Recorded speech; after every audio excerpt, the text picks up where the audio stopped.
Oh, good morning, good afternoon, good evening, and good night. Hello, everyone. Welcome back to the Traumerific podcast. It's episode 8, believe it or not.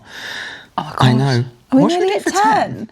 We need to do something for 10. What should we do for 10, guys? Should we record it? Should we record it somewhere else? We could record it somewhere else. But I don't know. We need to try and do like a trip. We could do a road trip for number 10. That could be fun. That would be cool. That could be hilarious. Yeah, let us know if you want. That'd be pretty cool. That'd be very cool. Let us know what you want us to do for number 10. Well, welcome back, because it has been a pleasure to see that you liked our Cats episode so much. It was a audio only one, which we trialled, but we just thought we'd show you our ugly mugs again. But yeah. And voice crack, and we're already 30 seconds in. So it is my podcast today, but we've kind of been dabbling in between. So if you don't watch the podcast, you haven't watched the podcast before. Why not? Where have you been? Why not? Where have you been? Why are you watching it now? We take it in turns to do different podcasts. So we basically do one episode each, and it's usually a topic that we expand and then explodes into. Yeah, it starts here and it ends way up here. Which is why we do a podcast, my love. Yeah. But the main kind of theme around today's, because we've kind of explored it in bits and bobs, it's going to be about work and workplaces and where we've worked before. Because Carla comes from a little bit of a different background. Not that she comes from some sort of third world country, but she comes from a different background. And by that, I mean, there's this thing where we've got retail and hospitality. Now, when you're younger, I feel like you do one or the other, and I feel like that shapes you as a person. Definitely does. We are very different with how we manage people? Perceive work, I think, and manage people. And yeah, I just think it is so... It's insane the differences that we have with the approach of certain things, and certain things that we've obviously done in jobs and stuff like that. So we thought it'd be a fun one to explore. It's very interesting. Is it literally we discuss it quite a lot off camera about our approaches to customer service or just stories, and I find hospitality is definitely more crazy. Let's be honest, unless you've worked at, we won't name any names in this of particular places. Maybe it rhymes with. But we don't get sued, please. Yeah, exactly. But the place I've worked was genuinely one of the most crazy places. And if anyone watches this, and I know there's people who watch this from both of our perspectives that have worked with us in these particular jobs, they will laugh at these stories. But I will let you take it away and tell your first story about. So I'm just going to do we'll do a little brief overview of just jobs. Just jobs in general. So I first started working when I was 10. No, I'm joking. Down the mines. When I was in the mines at 10, me and my father went to a pit. No, I started working when I was 15. So my mum worked in a kind of like a restaurant. It was like a field sport thing, and they had a restaurant attached to it. So I just was in the kitchen helping out, did pot wash for years, and then moved up to do starters, sides, that kind of thing. Left there. That was a great job. It was just so wholesome, and it was family owned, so it was small. Everybody knew everybody. Close-knit. It was really close knit. We referred to them as aunts and uncles rather than that's very nice. The boss or whoever. They knew us from when we were younger as well. I remember growing up, me and Amy would just play hide and seek in this massive field sport field, and the tennis courts around the back. It's really hard trying not to say what it is. This is really difficult. Anyway, but yeah, it was just the best fun. And I always remember every single Christmas, because it was a small place. Yeah. We'd always have blackouts and power cuts because of where it was. It was in the middle of nowhere. Yeah. And we had to serve through candlelight and cook in candlelight. The whole restaurant was full and all of the power went out because we had living in the Victorian times. Yeah, but it was so fun because you were literally in such close proximity, and you were cooking over 60 different candles, which obviously is a health and safety hazard, but it was so fun. So the cooker still worked? Yeah, because it was on gas. It was on a different it was a gas one, so you could just light it with a match. That was still the hob would work, but you couldn't see anything. But you couldn't see much. You'd have to like have like all the candles and just like different things, and the waitresses would have to come through with a candle and a plate. Oh my god! And like everyone in the restaurant was like candlelight, and it was really fun though. Like it was carnage and it was chaos, but it was a really, really fun, lovely, wholesome time. And then from there, I went to work in a place in town, which was a restaurant in a random town in the UK, in a random place, in a random unmarked building. I worked there in hospitality for about 3-4 years, and that was wild because it was like one of the it was like one of the only places to go in that town. This is one of the most. It was. This is so challenging for you, isn't it? It was like one of the busiest places because it was one of the only places that you could go. There was that and like another restaurant that was always really busy, and McDonald's as well. It wasn't McDonald's, but it was a really, really, really, really busy restaurant. And I used to remember it would get so busy that people would just like eat and drink on the bar top because there was no tables free, which is obviously aggravating because you're trying to serve somebody, and you're like, dude, you're gonna have to move. And he's like, oh, there's nowhere to fucking sit. And you're like, well, you can't sit here because you're in my menus. You're in the cocktails. Go away. Or like you'd have to go. There was a staircase which was a ball ache because the amount of times people would knock you. You've got 3 plates. It was just a recipe for disaster. Like kids running up and down it. You're probably fit as hell. That's probably the most fit I've been in my life because I'd have to go up those stairs. Like, and those particular stairs, I know, steep. And they are they're so steep. It's not just one set of stairs, boys and girls. This isn't giving it away. This is up and around, then right, and then up again. Like if you're a server, fair play. I mean, how many plates could you carry in one? I could do 4. As long as I had someone to like help me put them down either way. When I got to Christmas, I could do 4, which I think is quite impressive.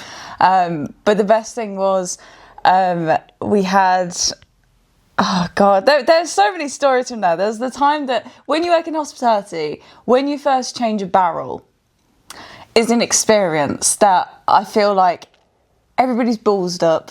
If you haven't, go away.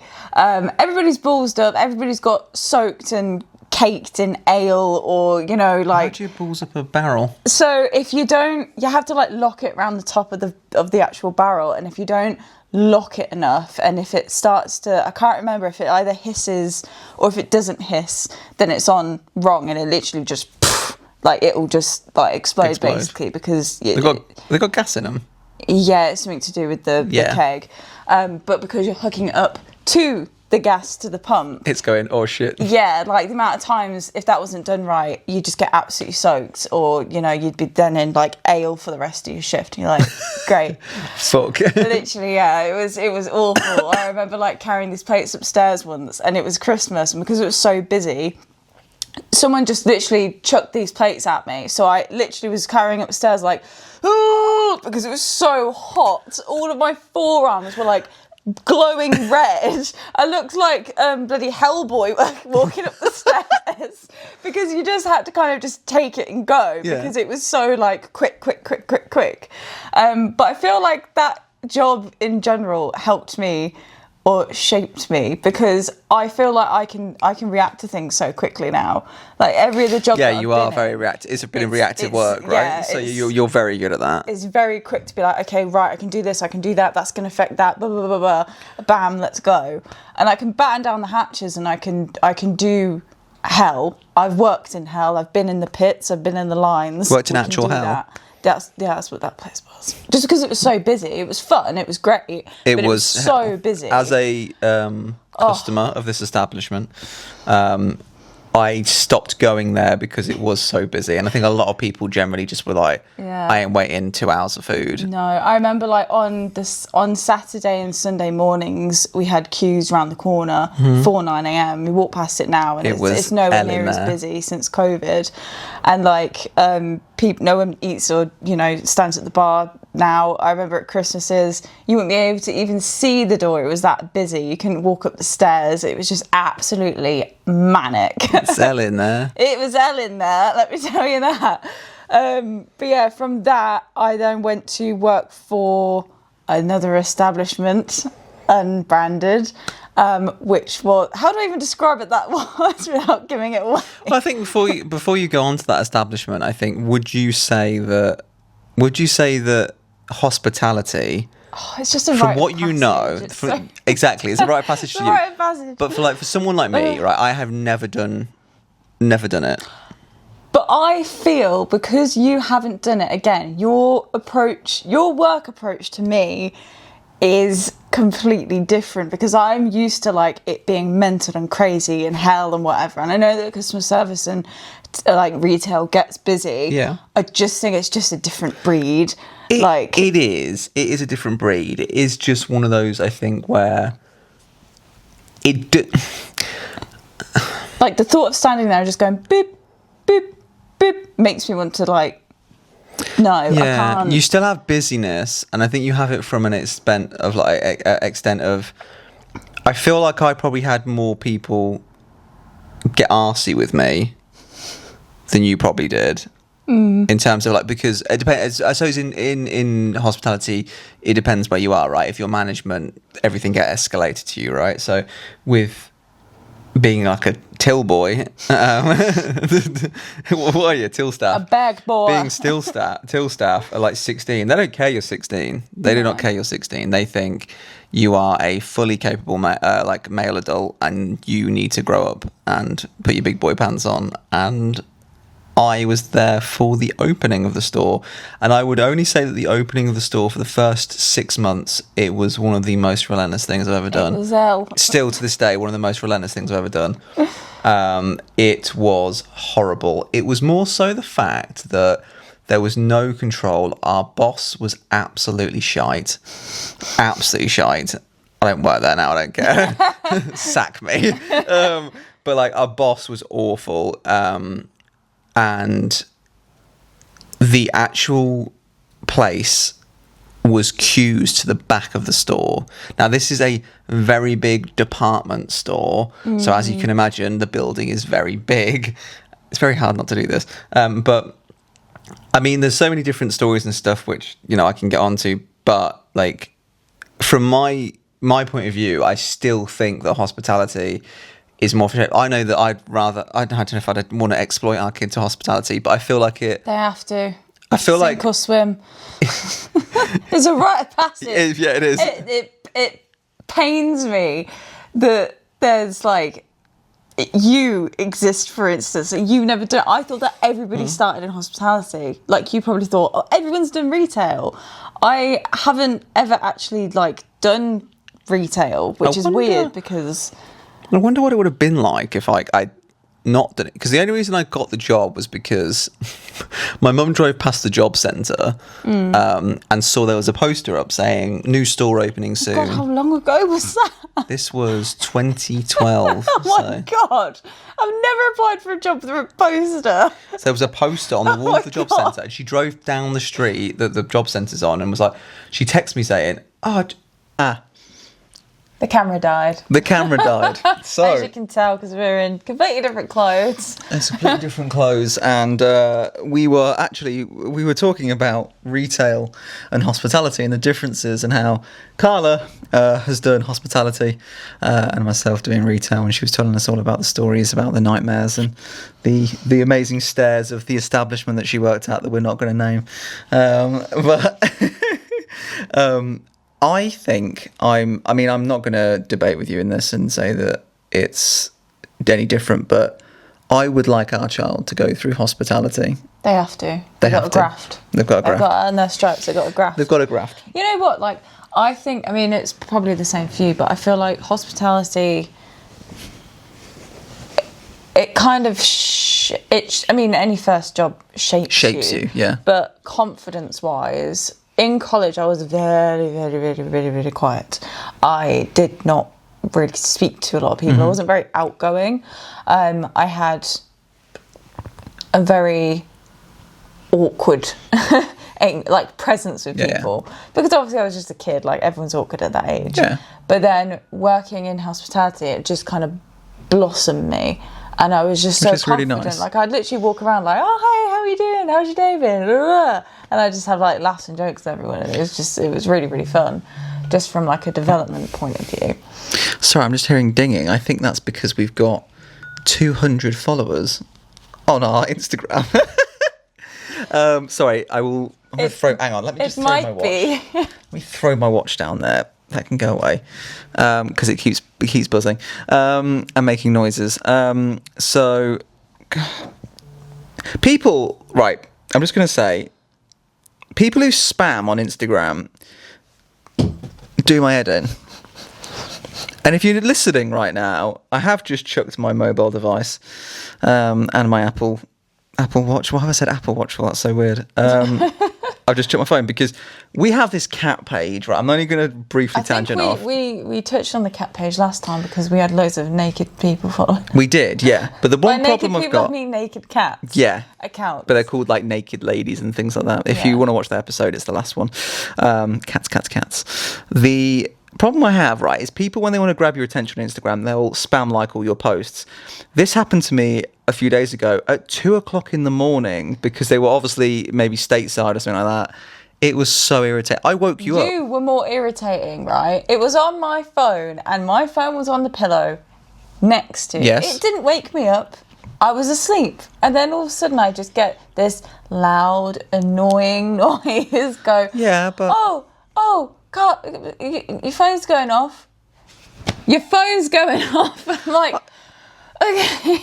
Am I wrong to wake her up because her phone's vibrating every 2 seconds? It could be... If someone was calling me, fair enough. No one was calling me. It did sound like someone was calling you because of the rate it was going. But it would have gone off on your watch, so you would have seen... Oh, it's Instagram. That's I did have my watch on. My watch was on charge. So I didn't know, but... Nice. No, I just wanted to wake her up, really. Be like, hello. I probably do that a lot more than... Yeah. I wake her up sometimes when I'm just going to the toilet. I'm like, I'm just going to the toilet. And then she's like... You've never done that? I have woke you up before. No, you haven't. I have woke you up before and just tapped you on the shoulder and gone, I'm just going to the toilet, darling. And you go... I don't remember that. You don't remember it, exactly. I must have just blocked that It's good that you don't, because I think you'd get generally irritated. I think I would have... It's a very bad trait of mine. I know I do it, but it's just because I don't... My worst fear is, I think, going to the toilet and, like... What, you get sucked down the toilet? No. Like, you think, where the hell has he gone? Well, no, you're only going to be in the next room. Yeah, but you don't know it's me. If you're not next to me, who's in the bathroom? It's James. Could be a stranger. If you were next to me and the bathroom door was open with the lights on, the Phantom fair enough, Peter, then I'd be like, who the hell's in the bathroom? But I'm not going to wake up and go, oh shit, where's he gone? Oh, great. Thank you. I know you've gone to the bathroom now. But no, so that was our little side note. But we kind of covered, I mean, hilariously, like I said, the camera had died, which is very strange, but these things happen. It's thrown everything away side. I can't even remember what I got to before. I actually need to get my phone back because I have got some little pointers and stuff. Well, I've got some stuff to tell Carla that's a little bit of thing. Well, I was gonna... What were you going to do? I was going to do the Bacco stories of people. Yeah. And then go into that. Yeah, that's fine. But you just said you're going to go into the... No, I need to grab my phone for later is what I meant. Okay. Sorry. That's fine. We can cut that bit. Do you want me to start and then roll on? Okay. So basically we went through in the first part of this episode about retail versus hospitality. Or not really versus, but the fact that it is versus. I don't know anyone that's done retail and hospitality. I don't know. I feel like you are just one or the other. I feel like you either start in one and then because you know it's like a default of, okay, I'll just get another bar job. I'll just get another retail job. I can't fathom doing a retail job because I feel like, I don't know, it would just fuck me off. Like having to, it's very different. Whereas to me, like bar work is like a second language. I could literally just pick it up like that, and it's quick to like slip back into. But I suppose it's like, if you've done both, then great, because you have choice of whatever. But I feel like normally it is like a one or the other kind of thing. Definitely is. I think you getting different kinds of patients. I think one of the jobs you maybe are sicker customers, the other you're sicker customers, but in a different way. I think, depending on where you are when you work in retail, because some people just stack shelves, some people work on tills, some people work in departments, and I had the best of times, as did you. And like you said, I think it defines you and brings you out. It makes your confidence grow. Brings you out your shell. You're able to speak to the public at the end of the day. And I think that's a great job for everyone to start in. If it's their first job and you get the chance to do a retail or a hospitality role, for sure.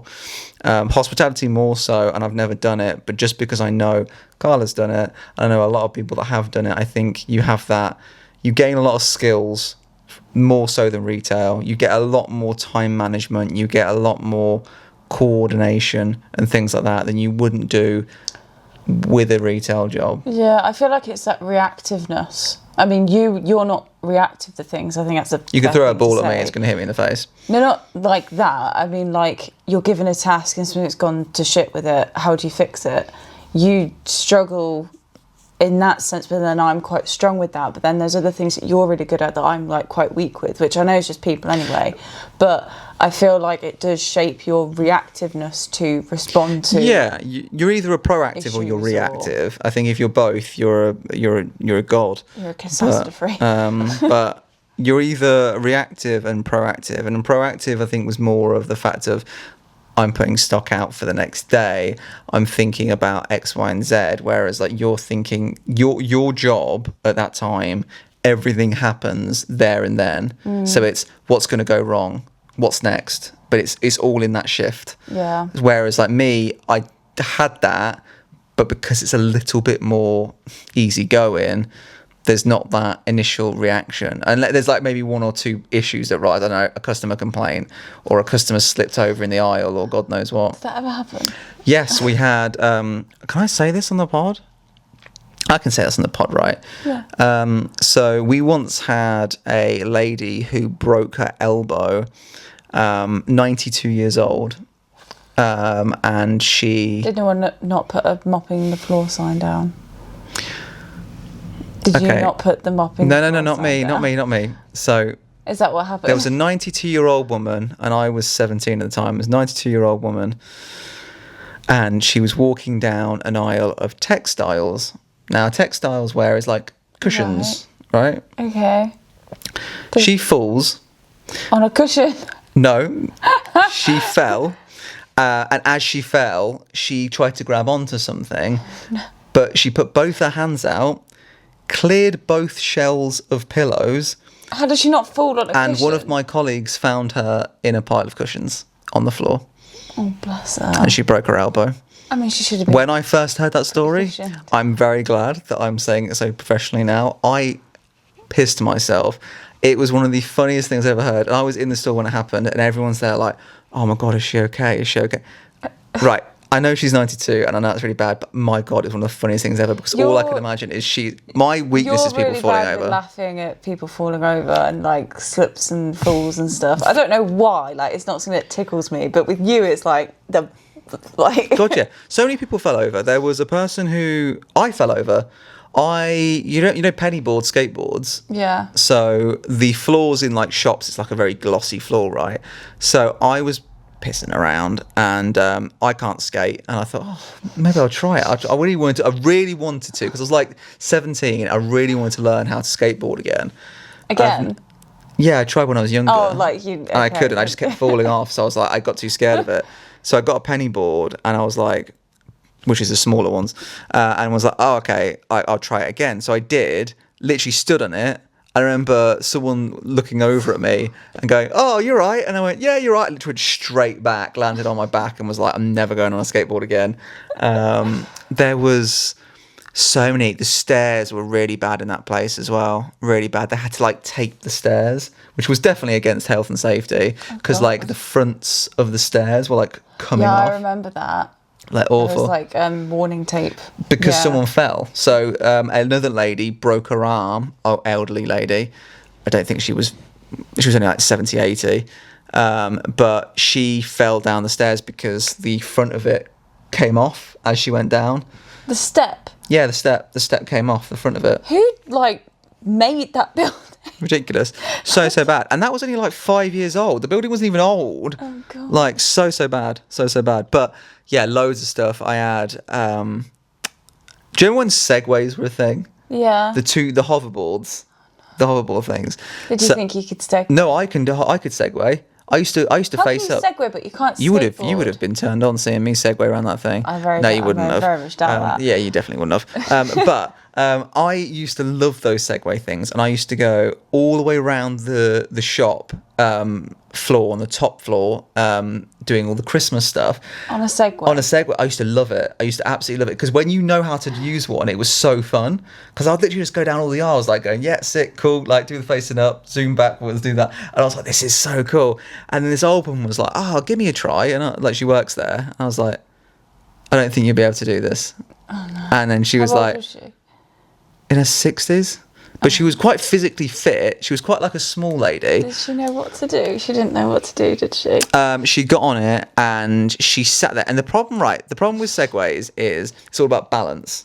So you only have to lean forward a little bit. Literally, you move your chest forward and your legs slightly forward. It's all about your calves. So you lean forward on your tiptoes and you're going to go straight forward ahead. You need to slowly move and you'll go forward, and then you slowly move back and you go back. She just went forward, didn't she?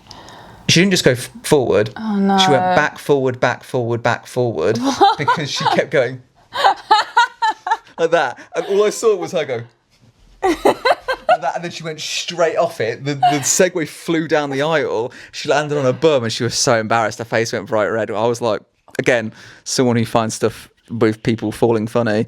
I found it hilarious, but... So we used to have really bad leaks. So do people fall? No, leaks, not the vegetable. But we used to have really bad leaks when it would rain. All of the water would literally like piss through the light fixtures, only on specific tables. I think there was 4 tables that it would literally come through the light fixtures if it was like hammering like down, stormy kind of like monsoon rain. Yeah. And it would like come through the windows and the glass. So there'd be like huge like floods everywhere. And then one time it started to come into the wall where the staircase was. So obviously like all the stairs was like poop cruise. Soaked. Not quite that bad. But yeah, it was all like absolutely like soaked. It was just cascading down. So we had to like mop it all. Didn't close obviously, but that's like mop it all up and stuff. There was one job that I had. I love how this turned into just like a little job section.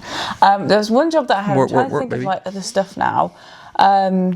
So did anyone actually slip over though? Was there any falls? Were plates in their hand and stuff? There was a few strips, I say, not like an app, like they've stacked it. I think there was one person that stacked it from the top step all the way down to the bottom and literally rolled down the staircase. That's a turn as well. How's someone managed that? That's theatrical.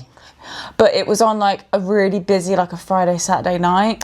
And it was like full. This is pre-COVID time when everyone just used to stand at the bar and, you know, like congregate wherever.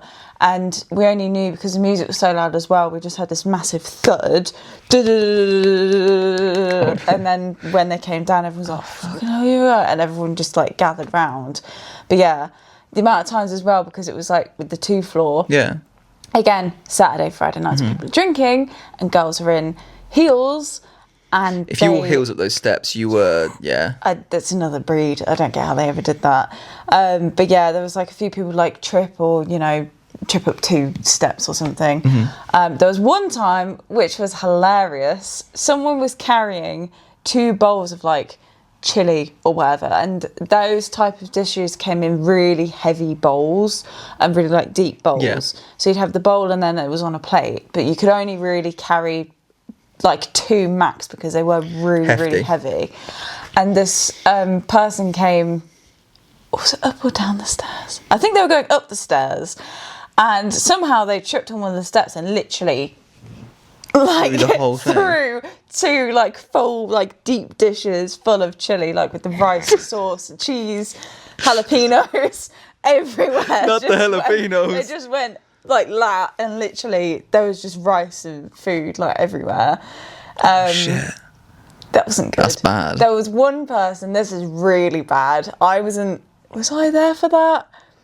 I can't remember, but it was really, really, really bad. Worse than the chili? It was after, yeah, it was awful. I feel like it was after COVID. Someone somehow, I feel like they're on a trial shift or they were like really new. And the worst thing you can do with someone really new is give them drinks to run. Because if you're not used to that tray, you have little slips and spills and stuff. You know your angles to put it on your arm, right? It is a balancing tool. Yeah. This gift. And it graphs out. When you first start with drinks running, like depending on who does the drinks as well, if you get a shit person on coffee, it's all watery and it's leaking everywhere and it's like spilling. That'd be me. It's not your fault, but you know, if you get a good person that it's not wobbling too much, you can kind of chuck it wherever, it's fine. Somehow, this poor new person had drinks runner.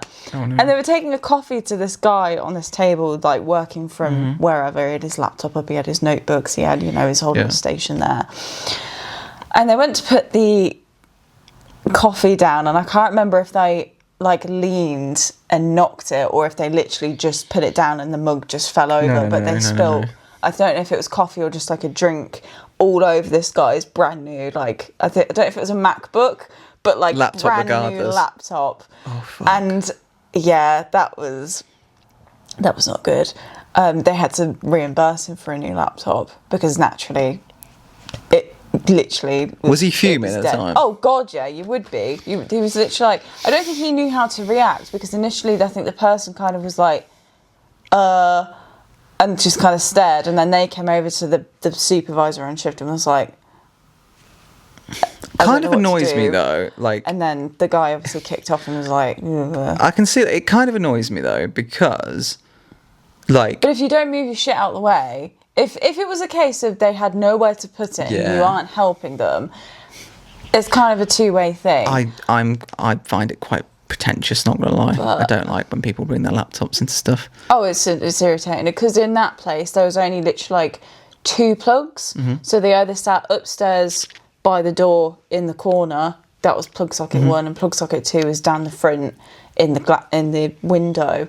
There was no other plug socket. If you're in an establishment and like, do you know what? Don't get me wrong. People that work from home and stuff, it is really good sometimes just to work in a coffee shop for a day because you're in a different. I wouldn't be able to do anything. No, I'd just be drinking coffee. I'd just get distracted. I'd talk to someone. I'm awful at working in a non-work environment. But people will go. People don't like. Some people hate working at home, right? So they're like, okay, I'm going to go to the coffee shop down the road, the Costa down the road, and I'm going to sit there all day. I wouldn't be able to go all day. I'd probably go for maybe like, I think I could do half a day where I go there, grab a drink, have a drink as I'm doing my work, and then, oh, it's lunchtime, cool, I'll go home. Yeah. I could do that. And to be fair, that's okay. But like when you're in like I don't know, I'd still ask for it in takeaway cup. I wouldn't ask for it in like a big glass. I think they still would have dropped it. I think it was an issue with the server, bless them, and the setup of the person. It was just not a good situation for anyone involved. Well, what else happened? Sorry, what were you going to say? No. You got anything else to add? Loads of stories. How long we got? How long do you have? There was another thing where, again, everyone thinks that they know specific areas. You know, everyone's a critic. Everyone knows what to do in this. Like, I'm sure people that have like trade jobs get it, where they're like, oh yeah, you just do this, and they don't actually know what to do. So when I had a job in a like seamstress place, I did not get the hang of sewing, unfortunately, but everyone else in there could sew, stitch, whatever. And I was leader of the ship. I was little manager, great crew. But I was leader of the ship, so I didn't actually do any stitching. But obviously, over time, you get like a bit of knowledge, a bit of you hear and you see. Yeah, we can do this. We can't do that. That's absolutely out of the question, and I'm not even entertaining that. Was the peer system. And we had this jacket come in where all of the tapes inside of it had lifted. So say you've got a waterproof like outdoor jacket, you've got like tapes on the inside, like the ones that we've got. Yeah. And they'd all lifted for whatever reason. You washed it or whatever. And there was just a note inside this jacket with all these tapes coming off it. I was like, what the hell is this? Is this just rubbish? Like, has someone sent me in something just to like bin? And there was this handwritten note stating that we had to repair it, we had to stitch the seams back down, that under no circumstances was it okay for us to ignore this person's wishes, and they were basically demanding that we fix this coat. It was sentimental, it was this, it was that, it was like... And nobody knew this note was being sent? No. They'd like gone rogue and you know, the person in the shop had just backed it up and chucked it to us. So instantly I looked at the person, I took it to the tailor, I was like, I'm guessing no, like we can't do anything. And they were like, what do you want me to do with that? I was like, I don't really know. Like, what can you do with it? And they were like, if I stitch down the tapes, A, it's not going to be waterproof because the tape's listed. B, you're going to have stitch lines all around the back of the jacket. Like, what do you want me to do? So I called them and tried to explain, and they were just not understanding. And he was like, it's not that hard, just stitch it together. I'm like, you can't do it though. Yeah, sorry, mate. I'm just going to go. You physically cannot do it. Let me just try and get my superpowers out there. I'll just start doing it. Obviously, so stupid. You have a person for a job for a reason. They know that in and out. They know that industry. They've worked it for God knows how many years. So if stupid, they say they can't do something, they can't do it. It's not because they don't want to. So telling someone to suck eggs, basically, isn't it? It's just awful. But there were some really bad things that happened in there. There was one time we had like a pilot jacket, I guess. The patches and stuff. Yeah, with the patches and the badges that you have to have. And they have got to be in line with, like, perfectly measured. It has to be an inch away from this, like, certain amount, whatever.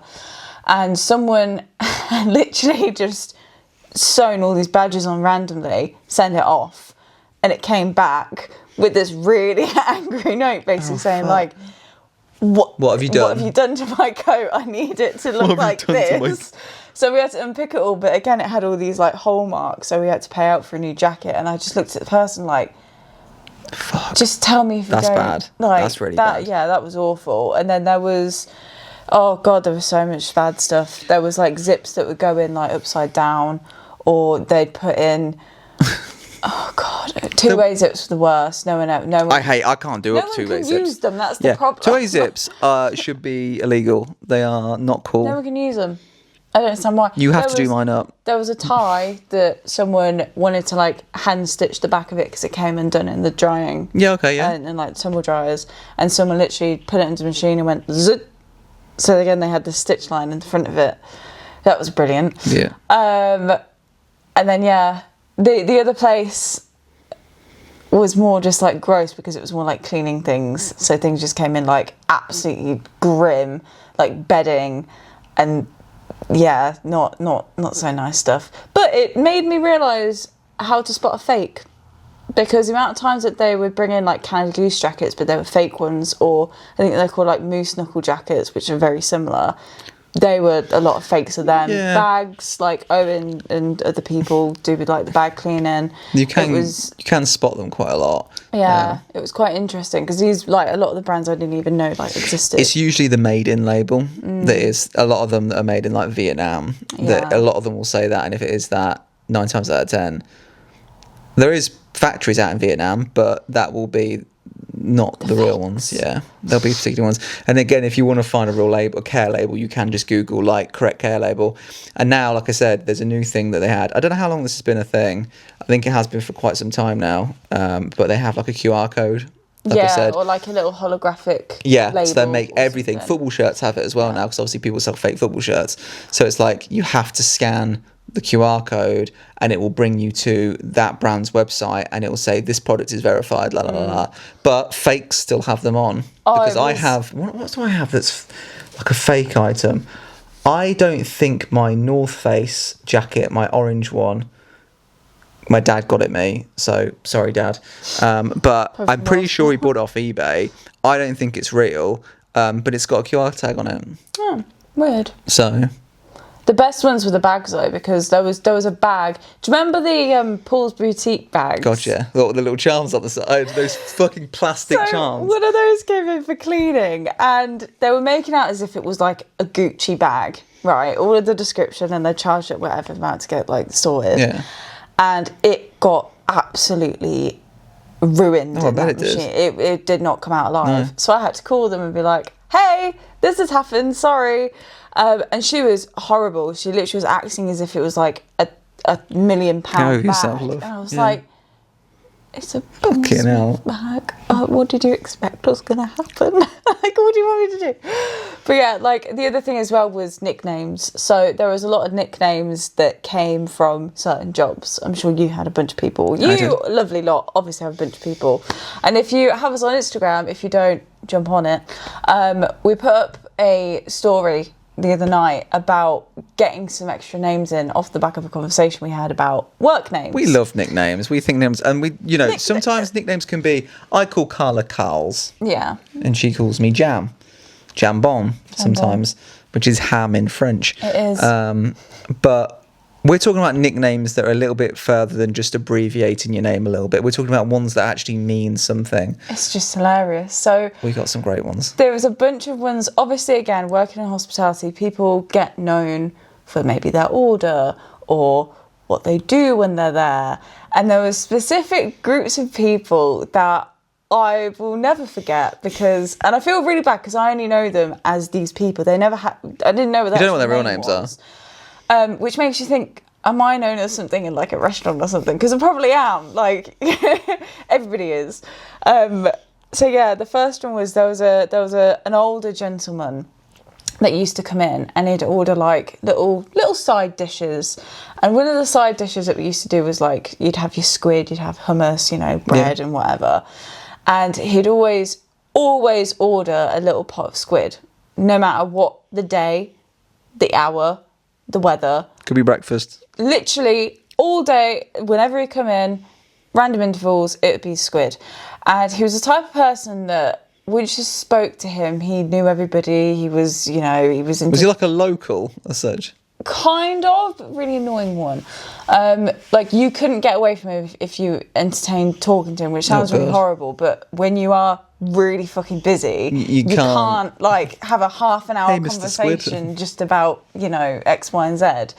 And because he was known as this person that would have this particular dish, one of my very funny colleagues came up with the name Squid Fingers because he would eat this squid with his hands every time he'd come in, and I don't know why. I was expecting Squid Man, but Squid Fingers. But Squid Fingers, and every time he came in, it was just a little head nod to each other, and he'd be like, "Oh, Squid Fingers is in," and everyone would know who he was, which is really horrible. But it was just known. He didn't order anything else the whole time. Do you think he ever knew? Do you ever hear a murmur of Squid Fingers? No. Go over there, is Squid Fingers. Yes, quick, get him. Get the squid on. But I don't know how anyone can eat that squid. Like, it wasn't even nice squid. It was just mediocre squid. But yeah, you sit there. He clearly liked that squid though. He loved it. It was and he ate it with his fingers. Buyer of the squid. Like in Sainsbury's where you get that tally. It's number one buyer of squid. So yeah, that was the first one that comes in. The second one I think is even better. So there was a guy. He was really, really tall, like a beanpole. Six something plus. Easily 6'3". He was really tall lanky, and he was really dark features. He had a big brown beard. He had dark brown hair, but he gelled his hair in a certain way to a certain comic book character. So he kind of gelled it, and then it went up at the back a little bit, on the sides. And because he was so hairy, he had chest hair to the max. I know where this is gonna go. Someone named him Wolverine. And it was the most spot on thing ever, because he literally looked like a skinnier version of Wolverine. Was he trying to look like Wolverine, do you think? The gel, maybe, but white vest and... But the funniest thing was he would come in occasionally with this little boy. Obviously it was his kid. Yeah. Only occasionally, if it was after school at 4, 5 o'clock. They'd come in and the kid would only ever order like a cup of chips, and the guy never ate. He only ever ordered, I think it was a coffee. I feel like it was like a cappuccino or something like that, but he'd only ever have a coffee, and the kid would only ever have chips. And the kid was literally like same physique as dad, really, really like skinny. So skinny. Again, very original. Someone named him just Thin Leg Kid, because he was literally like that. His legs were tiny, and he'd be next to his dad, and he'd be like looking up at him like that. So that was always a fun like comic duo. Thin Leg Kid and Wolverine, that great comic book. I'd read that. Wolverine, the Beast of Marvel, with Thin Leg Boy. So that was another good one. We had less original ones, like there was a guy that used to just come in and order like half a pint of Stowford, was known as the half a pint of Stowford man. Fair enough, straight to the point. Yeah, we had the tea crew, so there was a group of about 5 older people, which was quite cute. They had a little social group, but they'd come in I want to say every single day, but I think that was a bit excessive. Maybe like every other day, definitely Mondays. And they would always just sit in the same table in the window. They had their and motives. They would just they have were good. pots of tea, like nice. After each other. They'd never ordered food, I don't think. But they were really lovely. They always spoke. There was another group of people that were the morning crew who always came in for bacon sandwiches and tea every Monday morning, sorry. They'd come in. How many of them was there? There was like a lot of them. I think they went to the theatre or something. They were like the old theatre group. There was like 6 to 12 of them. Jesus. And then you'd have, there was another really, really, really bad one. That was it. The lattes. So there was a family of 3. There was, I think, a brother, a sister, and a mum. Yeah. From what I remember, and they were really, really odd. They were very specific with their order.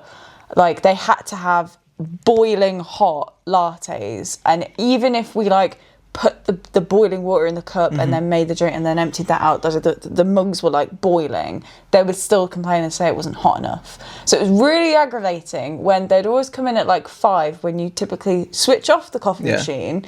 They'd come in between 5 and 6 and you'd have to heat everything back up again, like extra freaking hot. That one. So someone named them the Hills Have Lattes because they were so peculiar and like set on. They weren't just hillbillies racking up the. Well, no, it was like the Hills Have Eyes, but with like coffee, and it was just like that was a really good. That was an original name. That was quite good. Because I like that they one. would just come in and you'd just be like, they would look so lost as well. Like they'd just kind of look in and go until they found like a table or a chair or something, and then they'd put in the order, and you think, oh god. There was a woman that used to. For months, I'm nearly talking maybe 12 months. It could have even been more. It could have been 2 years. That looked like that. She looked very lost. It could be the same woman. You never know. They could be with the Did mum. she have an extra hot latte? Yeah, she just walked in. But when I worked for the retail store, we had a woman. I could have just called her last minute lady, to be fair. But I just found her. She used to annoy me because she used to come in at 2 minutes to close. Yeah. And through a whole department store. With 2 floors, she'd be like, oh, I won't be long, but she'd do it every single day. And I was like, is no one going to bring this up? That like this is a problem. Why is she coming every day for one, but she's coming at 2 minutes too? It was almost like it was like a plot. But yeah, she was a very strange woman. But we asked you, lovely people that follow us on Instagram at the Traumerific Pod, for your work nicknames. Now, my phone, obviously, if you've been listening to the podcast, I chucked mine, but I've got some great ones, so I just need to grab my off the floor. Oh no, I've got different ones. Oh, but you haven't heard. So I will read out the ones that I grabbed from the Instagram. Let me have a look. Let me have a look. So we did have a lot of people reply, which was amazing. That was really, really fun just to see. We were sat there while everyone was sending them through, just like giggling hysterically because it was a lot of fun. So we had somebody said there's a bloke called Steve, a really hairy bloke called Steve at Ford whose nickname is Chimpan Steve, and he loves it. Chimpan Steve is great. I have one which is a fantastic one. So the this person put in and said, my dad's called Russell. He's just short, so everyone calls him Jack. Oh, Jack Russell. Great, this is going to be one of those that takes a while to come along, doesn't it? So yeah, have you got another one? Yeah. We had someone in our office has a big head, so we called him the Sniper's Dream. I like that one. You'd be good for that. You've got a massive head. All right, cheers, thank you. You can't get hats to fit your head. Am I wrong? This one's quite funny. Whether we include it or not is another one. What do you mean? Guy I know used to work with a guy who was black, and his name was Paul, so they called him Pleasure Beach.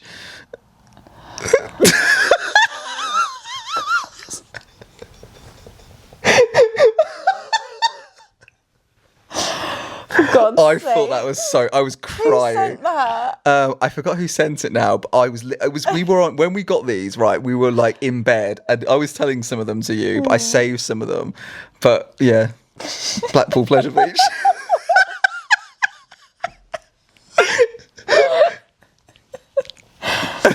I don't think you can top that. No. Have you got any more? No, I'll let you continue. Okay, I've got two more for you. Guy I used to work with was nicknamed Satnav, and I just thought it was because he was good with directions, but it turns out his name was Tom Thomas. Tom, if you didn't hear that.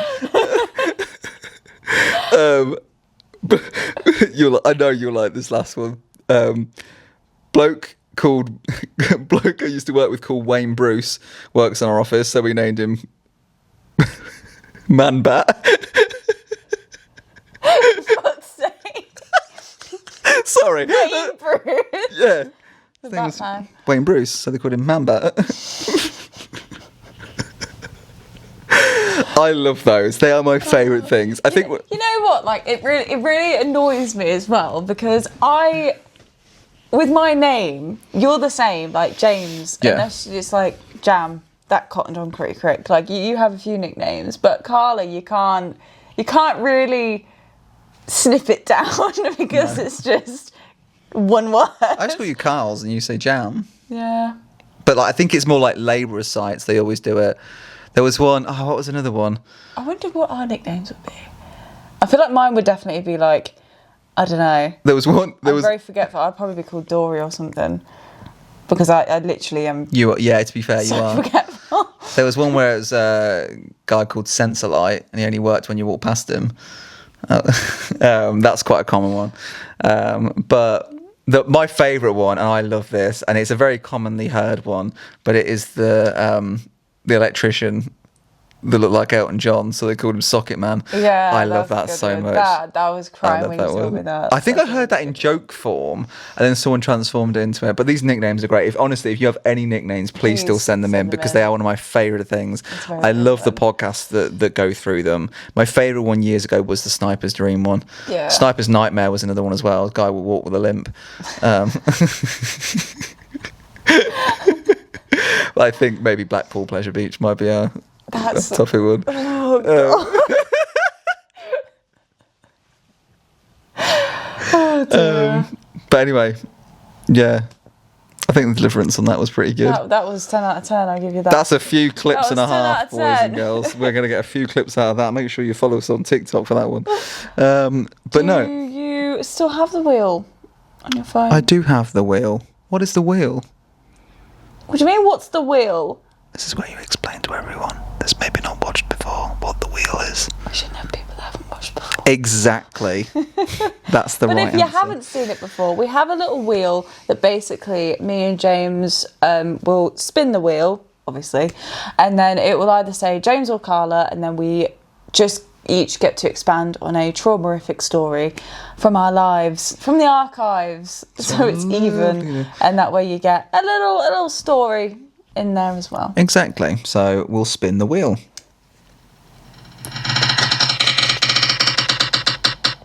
I'm going to say it's you. It's not, it's you. Oh, it's it's me. It's you. Did we have me last time? I feel like this was quite fair. I feel like it was me again last time. Oh, maybe it just loves the trauma of you. I do have a lot. So did you want me to go? No. We must abide by the wheel. Don't you say Let's abide by the wheel, boys and girls. So I have a few that What have you got for me today? The fact that you've got this phone logged is great. Have you been logging these on your phone? I sat there the other week. This is how organised I've tried to be with this. Because I don't like, when you sit there and you're like, oh God, like nothing comes like, obviously naturally. Because you should be like, oh yeah, I'm going to use it. But some of them are in the depths. Some of them are in the depths. So I sat there the other week. It sounds really horrible. And I just had like a trauma-filled hour of just anecdotes. Okay? I just sat there and was like, right, what's all the stuff that happened to me? And I just wrote like most of it down.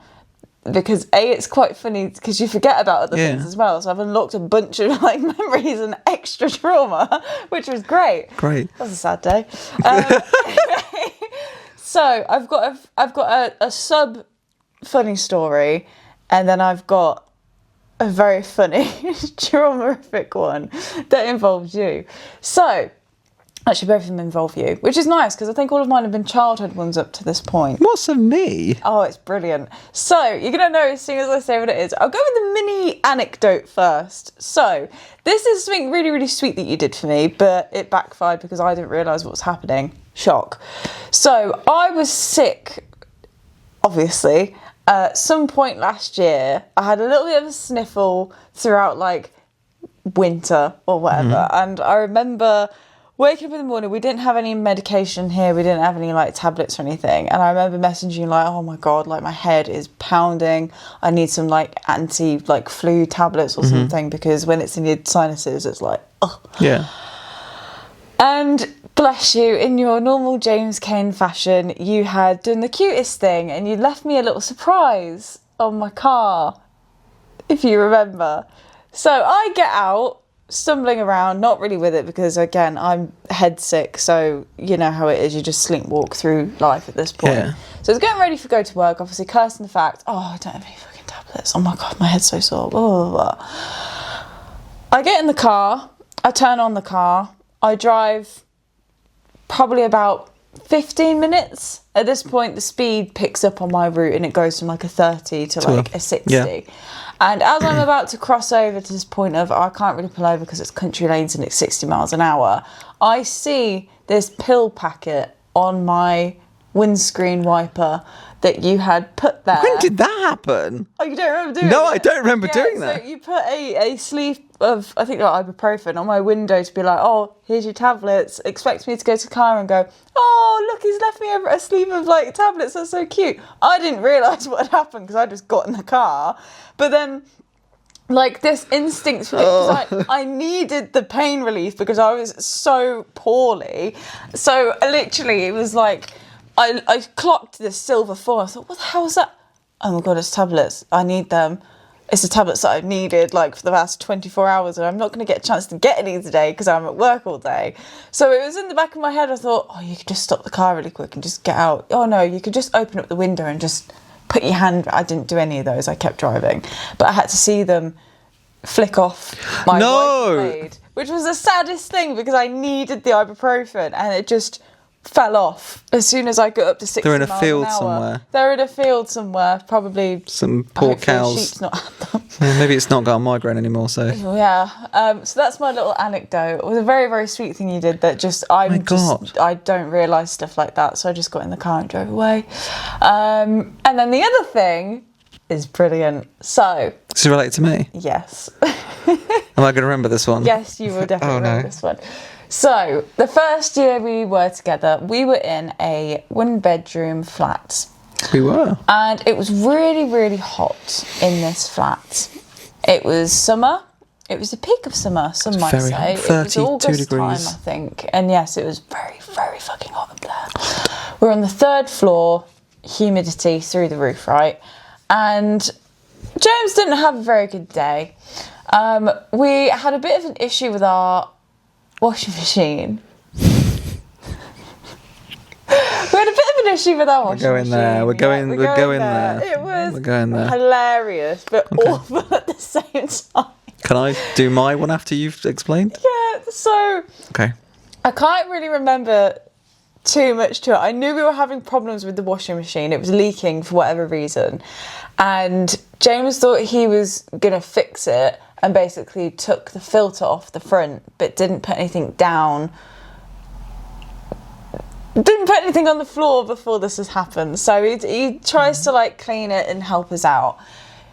Bearing in the meantime, your mum comes round. Your mum comes round just as a surprise visit. And you got really, really stressed out because you put the washing machine on, didn't put the filter back in. So the whole floor was flooded with this murky, smelly, old, stagnant water because we were trying to clean the machine out, but he hadn't put the lid back on. So he looks at it, looks at me, looks at his mum and just goes, "That's enough for today." And then walks off, right? So me and your mum mop everything up because you needed some quiet time to just be in. I literally walked into the bedroom and literally face planted onto the bed and just laid there. I was a little bit worried about you. I'd get, when life's a bit too much. Yeah, he had enough that day. So yeah, me and your mum mopped everything up, and then I feel like it leaked a second time. And then, to make it even worse, after your mum left? After his mum left, right? Yep. She got us a little few things from the shop. No, I went to Tesco's. Oh yeah, you went to Tesco's earlier in the day, and he got us like some cans of pop and some like ice lollies because it was so hot up there. And you wanted a bit of a pick me up, so you were like, okay, fuck it, I'm gonna go and get one of the cans that you'd put in the freezer. And you literally got the can out, held it up, and it just exploded everywhere. Yep. That can was the end of the day. That was the fight finale.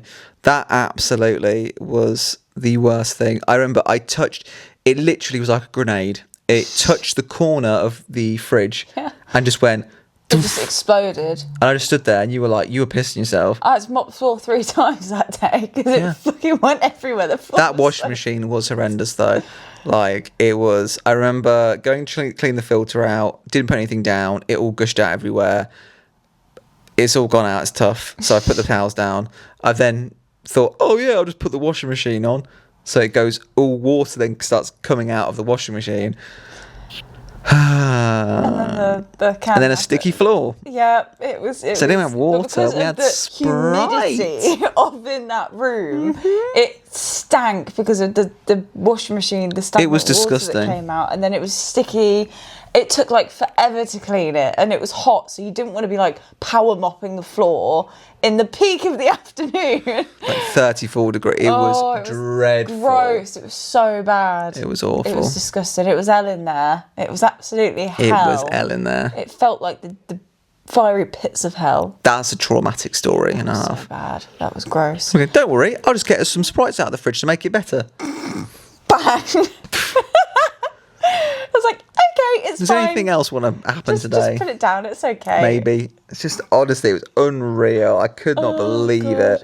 It was catastrophic, boys and girls. It was awful. I feel like there was another one from that flat. There's so many stories from that flat. We'll have to just do a flat episode. Flats. Because that was awful. That was the worst place ever. But there was, when we first got Biscuit, That's Crumb. That's Crumb. If you can hear her meowing. So when we first got Biscuit, obviously she was in a flat, so she couldn't like go anywhere. Because of it being so hot, we decided, you know what? She's only small. Let's open up the window. And they had these like windows where you open them and you push them out. And they only opened up about probably like hand gap. Yeah. Like it wasn't very big at all, so it didn't really help, but we needed like some form of oxygen in there because it was awful. Mm-hmm. So I opened up the window and I said to James, all right, can you just make sure that Biscuit's like in the room with you, because obviously if she does get out for any reason, we're on the 3rd floor, it's pretty high. I know cats are cats, but no. Still.